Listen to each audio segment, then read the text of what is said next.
Value zone hyper mart Nandamuri Balakrishna గారిచే November 28న నాచారంలో గొప్ప ప్రారంభం. వాళ్ళంతా యాక్సిడెంట్ లో గాయాల పాలై ఆసుపత్రికి వస్తే పగలు రేయని చూడకుండా ప్రాణం పోసేందుకు శాయశక్తిలా కృషి చేసే డాక్టర్లు.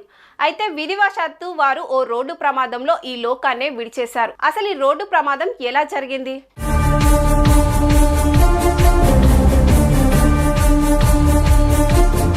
ఉత్తరప్రదేశ్ రాష్ట్రం బుధవారం ఉదయం ఇటావా సైఫై మెడికల్ కాలేజ్కి చెందిన అనిరుద్ శర్మ, సంతోష్ మౌర్య, అరుణ్ కుమార్, నరేంద్ర గాంగ్వార్, రాకేష్ సింగ్ అనే 5గురు డాక్టర్లు మరో వ్యక్తితో కలిసి లక్నోలో జరిగిన తమ స్నేహితుడి సోదరి పెళ్లికి వెళ్లారు. సాయంత్రం జరిగిన పెళ్లి వేడుకను చూసుకొని భోజనాలు చేసి తిరిగి ఇటావాకు బయలుదేరారు. తెల్లవారుజామున 3 గంటల ప్రాంతంలో వారు ప్రయాణిస్తున్న car Lucknow Agra express highway మీద కౌనౌజ్ జిల్లా కేంద్ర సమీపానికి చేరుకుంది.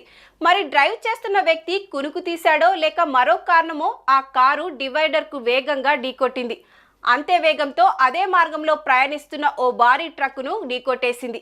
ఈ ప్రమాదంలో కారులో ప్రయాణిస్తున్న 5 మంది డాక్టర్లు ఘటన స్థలంలోనే ప్రాణాలు కోల్పోయారు. ఈ ప్రమాదంలో కారులో ప్రయాణిస్తున్న 5 మంది డాక్టర్లు ఘటన స్థలంలోనే ప్రాణాలు కోల్పోయారు. మరొక వ్యక్తి మాత్రం ఆసుపత్రిలో మృత్యువుతో పోరాడుతున్నట్లు సైఫాన్ medical college principal CP Paul మీడియాకు వివరించారు.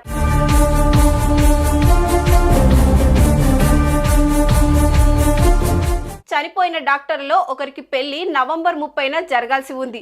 మరొక డాక్టర్కు వచ్చే ఏడాది జనవరిలో పెళ్లి జరగనుంది. ఇంకొక డాక్టర్కు 2 పిల్లలు. మెడికల్ కాలేజ్లో మంచి డాక్టర్లుగా పేరు పడ్డ ఈ 3 రోడ్డు ప్రమాదంలో చనిపోవడం ఉత్తరప్రదేశ్ రాష్ట్రంలో ఓ సంచలనంగా మారింది. చేతికంది వచ్చిన కన్న బిడ్డల్ని కోల్పోయిన ఆ తల్లిదండ్రుల ఆవేదన మాటలకు అందడం లేదు. భర్తను కోల్పోయిన భార్య కన్నిటిని ఆపడం ఎవరి తరం కావడం లేదు.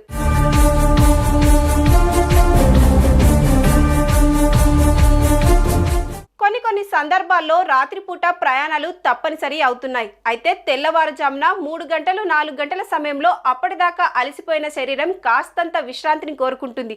తెలియకుండానే కంటి మీదకు కునుకు ఆవరిస్తుంది. సరిగ్గా ఇలాంటి పరిస్థితిలోనే ఘోరమైన యాక్సిడెంట్లు జరిగిపోతున్నాయి. ఎన్నో పచ్చటి కుటుంబాలు చిన్నాభిన్నం అయిపోతున్నాయి. సో తెల్లవారుజామున కారు ప్రయాణాలు చేసేవారు అత్యంత అప్రమత్తంగా ఉండి తీరాల్సిన అవసరం ఉంది. అలా కాకపోతే కాటేసేందుకు మృత్యువు అనుక్షణం పొంచే ఉంటుంది. ఇందుకు ఎన్నో ఉదంతాలు సాక్ష్యాలుగా నిలుస్తున్నాయి.